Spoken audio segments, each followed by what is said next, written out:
Hello everyone and welcome to today's video.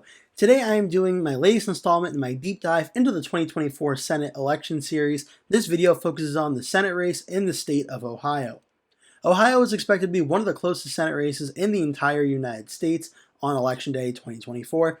It faces off of a Democratic incumbent senator facing a Republican challenger in a state that at the presidential level is looking more and more like a likely to safe Republican state. The Democratic incumbent senator, Sherrod Brown, is certainly in the fight for his political life in this election. In this video, I'm going to break down some polling data, election results from the past, and some other factors as well that will all lead into me making a prediction in this 2024 Ohio Senate race.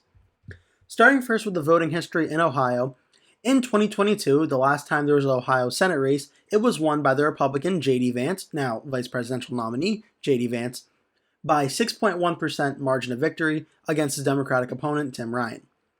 In 2018, the last time Sherrod Brown was on the ballot, he was the incumbent senator. In 2018, he won re-election against his Republican challenger by 6.8%.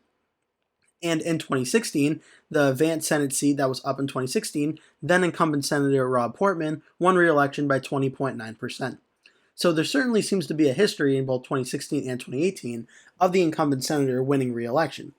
However, it does also need to be mentioned, Ohio was not as red of a state as it was in 2016 compared to how it is now at the presidential level. It has shifted more to the Republican side in the last 10 to 15 years or so.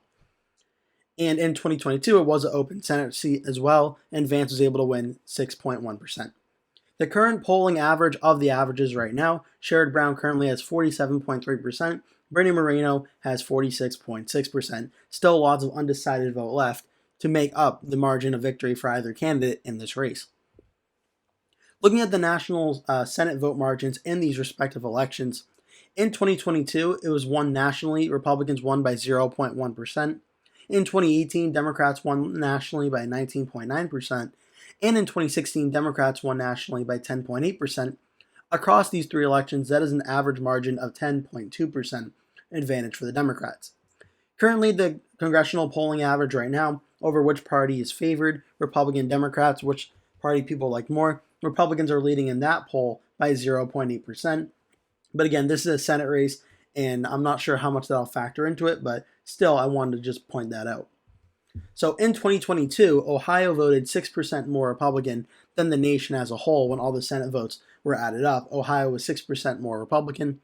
In 2018, even though Sherrod Brown did win the election, Ohio voted 13.1% more Republican than the Senate of the nation as a whole. In 2016, Ohio voted 31.7% more Republican than the nation as a whole.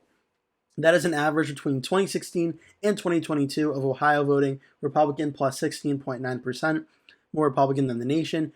From 2018 to 2022, Ohio voted 9.6% more Republican than the nation as a whole. So that'll be something very, very interesting to watch to see what the final Senate votes are across the country and see how Ohio compares to what it does in this race and what the rest of the country does.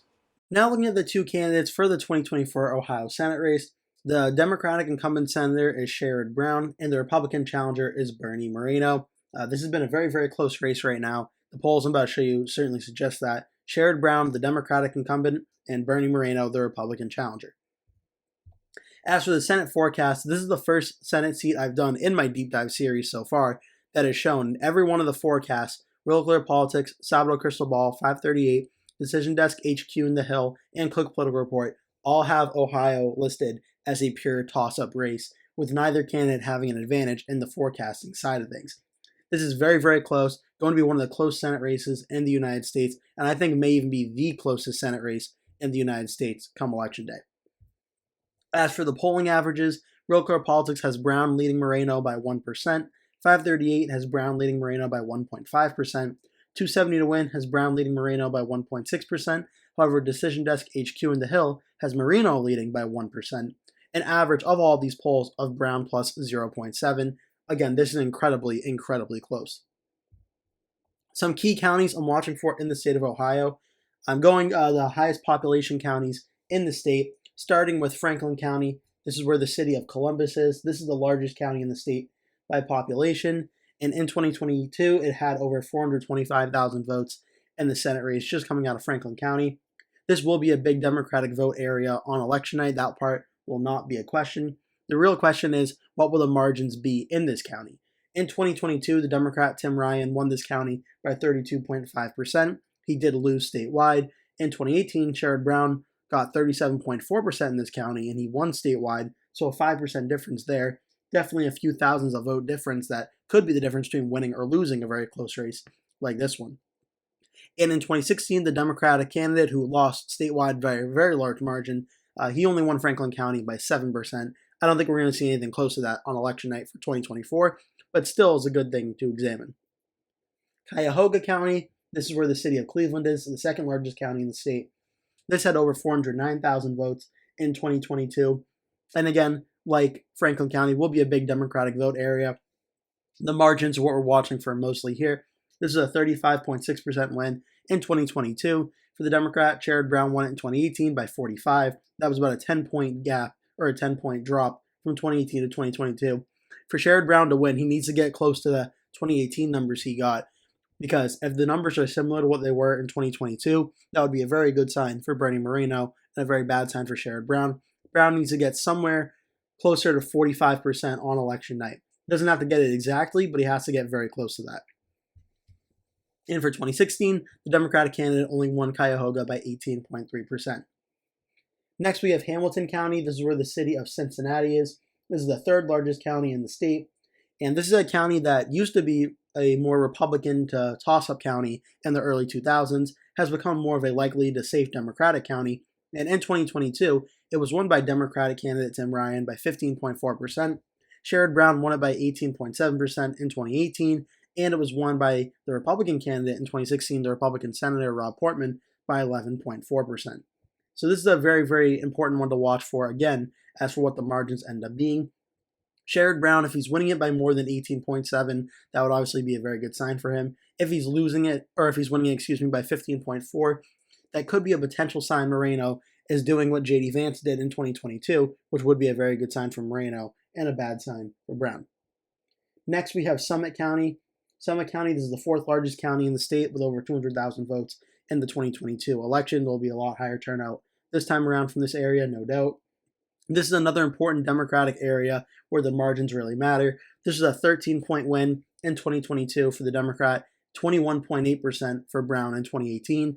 Not to sound like a broken record, but Brown needs to get these numbers in 2024 close to the 2018 numbers to have a chance at winning the state. Summit also voted Republican in 2016 by 4.2%. Now we have Montgomery County. This is where the city of Dayton, Ohio is. This is another one where it was a very, very close in 2022, 1.7% margin of victory for the Democrat. In 2018, Sherrod Brown won it by 12.1%, and it was won by the Republican in 2016 by 18.4%. This is going to be a very, very important one to watch for, as this could be a very close competitive county that gives us a tell-all at how Sherrod Brown is doing. If Sherrod Brown is running close to the 2022 numbers of Tim Ryan, that could be a sign that Brown may be in trouble statewide. If he's running similar to the 12.1% number that he did in 2018, that could be a sign he's running as well as he did in 2018. If it's in between there, then we have to start looking at the raw vote totals themselves and see just how close things are getting. But Montgomery County is the first really competitive county that we could get an idea how Sherrod Brown's doing on election night. Next, we have Lucas County. Lucas County, the sixth largest county in the state, with over 132,000 votes cast in 2022. And in 2020, it was a 19.5% win for the Democrat, but Brown won it in 2018 by 33.5%. Again, this is where also the city of Toledo is located. This is going to be a very good area to watch for as well. Depending on how Brown and the margin of victory is running in this county, this would be a good tell-all as to how Brown is doing statewide. It was also a 3.9% win for the Democrat in 2016. Now to Butler County, the first really strong Republican county to keep an eye out for. Butler County, I believe the seventh largest county in the state, had over 128,000 votes in 2022 for the Republican J.D. Vance. Vance won it in 22 by 23.8%. In 2018, Jim Renacci, the Republican who lost statewide, won the county by 18.1%, and it was a 42.6% win for the Republican Senator Rob Portman in 2016. Now, this is the inverse of some of the prior counties. This one is one we're watching for Bernie Moreno. Is Bernie Moreno running similarly to how J.D. Vance did in this county, and by how much if he is or he is not? If he's running about 18% in this county, that'd be a sign Brown is likely doing what he needs to do in Republican areas like this one to remain competitive and win the race. If Moreno's running very close or exactly to what J.D. Vance did in 2022 in a county like Butler, that would be a good sign for Moreno that he's poised to potentially win a very close election. This is definitely one I'm keeping an eye out for as well. Similarly, Stark County. This is a county that should be a likely to safe Republican county on election night, but it was very, very close when Sherrod Brown was on the ballot in 2018. It was a 1.5% win for the Republican candidate. In 2022, J.D. Vance won it by 15.8. Another one we're watching very, very closely to see on election night how Moreno was running compared to what Vance did in 2022. If Moreno's able to replicate all the percentages in every county that Vance did in 2022, that would be enough for Moreno to win a very close election. But seeing as Sherrod Brown's an incumbent Democratic senator who has a history of being reelected in very tough elections in Ohio, it's not a safe bet for Moreno to perform as well as Vance does. So this will be a very, very important one to watch, where I think the margins in a lot of these counties, like Stark, like Butler, like Lucas, is going to be somewhere between what Vance did in 22 and what Brown did in 2018. The question is, what do those numbers end up being, and is it enough for Sherrod Brown to hold on? The next county is Lorain County.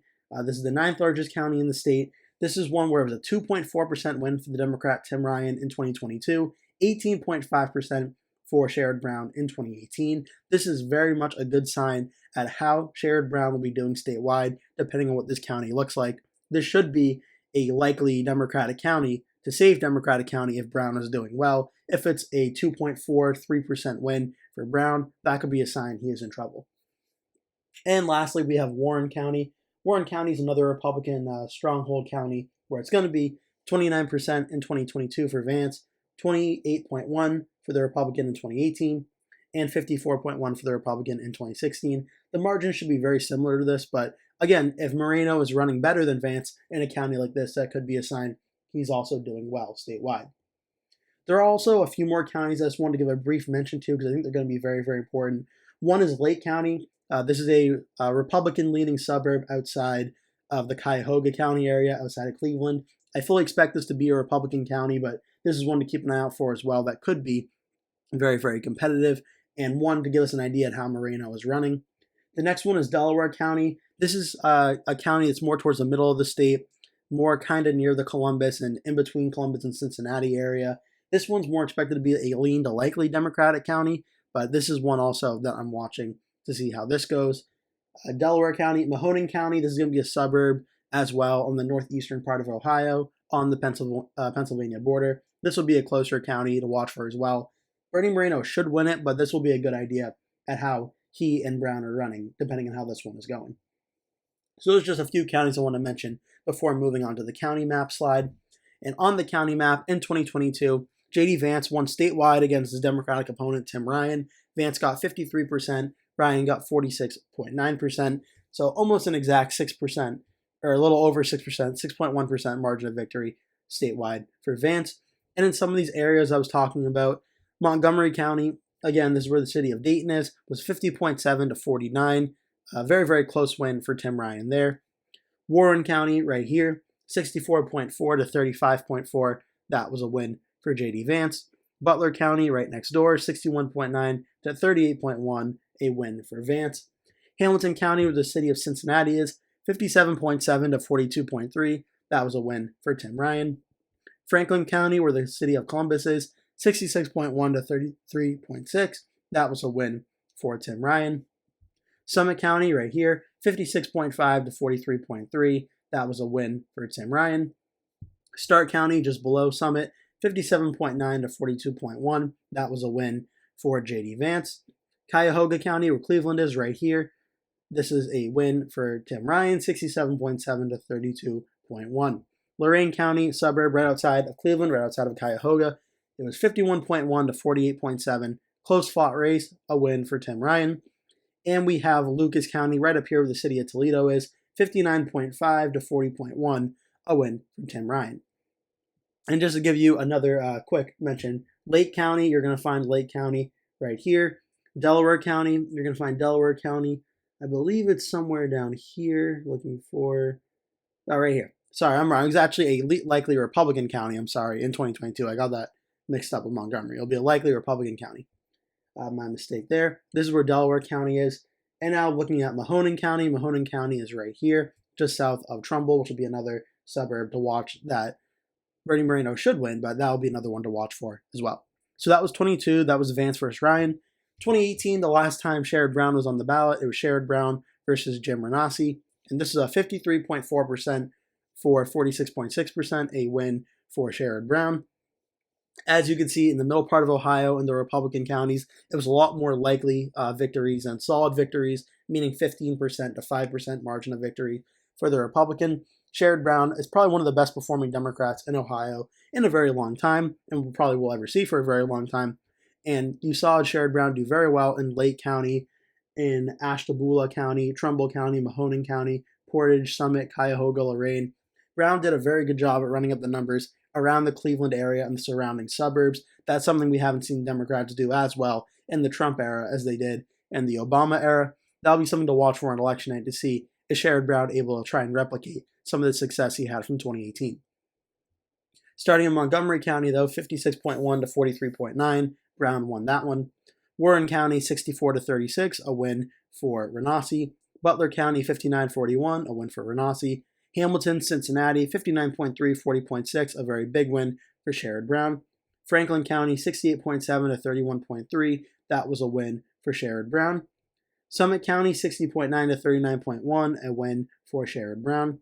Stark County, 50.7, 49.2, a very close win for Jim Renacci. Cuyahoga, 72.5, 27.5, a big win for Sherrod Brown. Lorain County, 59.2 to 40.8, a win for Sherrod Brown. And Lucas County, lastly, 66.7, 33.3, a win for Sherrod Brown. So that was 2018. This is really Sherrod Brown's best case scenario. I doubt we're going to get something like this on election night 2024, but this is realistically what Brown's best case scenario would probably look like. In 2016, this was one that I think is certainly more of an outlier than some other ones. This was an absolute blowout for the Republican incumbent Senator Rob Portman, where he got 58% of the statewide vote. Democrat Ted Strickland got 37.2%, and the Democrat only won 4 counties in the entire state of Ohio: Athens, Franklin, Cuyahoga, and Lucas. And Lucas was very, very close. Franklin was under 15%, as was Athens. Cuyahoga, the only county over 15% margin of victory. We're not going to see anything like this probably for a while in Ohio at the Senate level, but again, this is a very big win for Rob Portman. Montgomery County, blue county, and all the other maps, a red county in this one, 57 to 38.6. Warren County, 74.9 to 20.8. That was a win for Portman. Butler County, 69.3, 26.7. A win for Portland. Hamilton County, Cincinnati was actually red in this one, 53.7 to 42.3. Franklin, 51.4 to 44.4. Closer win, but Strickland did win there. Summit County, 49.3 to 45.1. A win for Portman. Stark County, 60.3 to 33.9. A win for Portman. Cuyahoga, 56.7 to 38.4. A win for Strickland. Lorain County, 53.5 to 40.8. A win for Portman. And Lucas County, 49.6, 45.7. A win for Strickland. Looking now at how the parties have performed in the last 3 Senate elections in Ohio. In 2022, the Democratic candidate Tim Ryan got 46.9% of the vote. In 2018, Sherrod Brown, when he won this election, got 53.4% of the vote. And in 2016, Democrat Ted Strickland, facing off against Rob Portman, got 37.2%. That is an average vote across the last 3 elections of 45.8% for the Democratic Party. That is not the best news for Sherrod Brown, but the good news for him is the only time the Democrats won and got over 50%, Sherrod Brown was the candidate to do so. So that's the best news the Democrats have. As for the 2024 estimated range, the high end of Sherrod Brown 53.4 minus the low end of Strickland's 37.2 gives us a difference of 16.2%. I then add 16.2% to the high end and subtract it from the low end. That gets our 2024 estimated range based on the last 3 elections. And that finds on the low ends the Democrats could get 21%, on the high end 69.6%. Very, very large range. Very, very low floor and very, very high ceiling, but definitely a very low floor. And I'm going to do the Republicans one as now and compare this, but I think it shows that Brown is both capable of winning and losing this race. showing by how clearly he jumps and goes below the 50% threshold. On the Republican side, very, very similar in a way. In 2022, J.D. Vance got 53% of the statewide vote. In 2018, Jim Renossi against Sherrod Brown got 46.6%. And in 2016, Rob Portman got 58%. That is an average vote across the last 3 elections of 52.5%. That is an advantage for the Republicans in that department of the last 3 Senate elections. As for the estimated range, I then took the highest total of 58% from Portman, and minus the lowest total, 46.6 from Renossi, got 11.4. And then I took 11.4, added it to the high end, subtracted from the low end. That got a range of 35.2% to 69.4%. So both Ohio on the Democratic side and Republican side do have very large ranges in terms of how high and low they can go. The big difference here is that the Republicans are about 14 points or 13 points higher than the Democrats on the low end, whereas the ceiling, 69.6, 69.4, the Democrats only have a 0.2% higher ceiling. What that really means is that I think Republicans start out with a higher floor support than the Democrats do based on the last 3 elections, that is for sure. The ceilings being the exact same, I think pretty much says not really too much other than both parties are capable of winning. And both in the ranges, the parties clear 50% of the vote very, very easily, signifying a close election where either candidate can win. And before I make my prediction, I really just can't stress enough just how close I think the Senate race is going to be. I think this is going to be the closest Senate race in the United States. And I think it all comes down to just Sherrod Brown being a very strong Democratic candidate, but he's running in a state that is going to be a likely to safe Donald Trump state. And Donald Trump, being the Republican figurehead for the last few elections now, has made some states go more Democratic and made some states go more Republican. Ohio is certainly one of the former competitive battleground states that Trump has turned into a likely to almost safe Republican state. And we saw this similarly in 2018 where Sherrod Brown was able to survive, but Democrats in places like Missouri weren't able to, and Indiana weren't able to, and North Dakota weren't able to. Now it's looking like Ohio may be the latest victim for the Democrats of these Democratic senators in these Republican-leaning states getting a little bit harder and tougher times to win when Donald Trump is on the ballot. The most similar one to this could be Montana in this election, but Montana is a much more of a red state at the presidential level than Ohio is. So even though Trump is up by at least 8 to 10% in Ohio at the presidential level, I don't think the Senate race will be that big in terms of a margin of victory because how close this is, and frankly, how strong of a candidate Sherrod Brown has been in the past few elections. That being said, I do think Sherrod Brown's luck does run out in this election, where I do have Bernie Moreno, the Republican challenger, unseating Democratic incumbent Sherrod Brown in a very close race, 50.3% to Brown's 49.1%, with a 1.2% margin of victory. It's also worth noting I gave 1.6% to the third-party Libertarian candidate that is running on the ballot as well. I mean, this is going to be very, very close, and I think if this election took place in a midterm, I think Sherrod Brown may very well win this race, but I think being on the ballot at the same time as Donald Trump, whereas in states like Michigan and Wisconsin, I expect the margins of victory for the presidential race to be under 1 to 1.5%. Bernie Moreno is running on the same ballot where Trump is going to win between 8 to 10% of the vote at least. And that's a very, very hard job for Sherrod Brown to be able to run at least 10% or more Democratic than what Kamala Harris will be getting in the state of Ohio. It's a very tough task. It's a Herculean task. And I think just by a little bit, it will be a little too much for Sherrod Brown to be able to overcome. I think he'll lose a very, very close election to Bernie Moreno. Again, Moreno gets 50.3%. Sherrod Brown gets 49.1%. And with the state of Ohio going red in my 2024 Senate map, having done some very competitive Senate races in Florida, Texas, Arizona, Nevada, Montana, Wisconsin, Michigan, and now the state of Ohio, I have Republicans up to 52 Senate races. Democrats have 47. Only one Senate seat remains in my 2024 Senate map deep dive. That is the state of Pennsylvania, where incumbent Democratic Senator Bob Casey is facing off against Republican challenger Dave McCormick in a race that is a lot more close and competitive than many, including myself, thought would be a few months ago. This has become a very, very close race. You are not going to want to miss my deep dive on this one. In the meantime, thank you so much for watching my deep dive into the 2024 Ohio Senate race. That will do it for today's video. Thank you so much for watching. If you enjoyed the video, please remember to give it a like. And if you really liked it, please remember to click the subscribe button. And make sure you turn post notifications on so you always get notified when I post a new video. That way you never miss one. Also, please remember to share this video with your friends and family if you really like the video. And remember to stay tuned because I'll be posting at least one video every single day leading up until Election Day. So I'd really appreciate it if you keep coming back and watching those videos. Thank you so much for watching, and I hope to see you in a future video.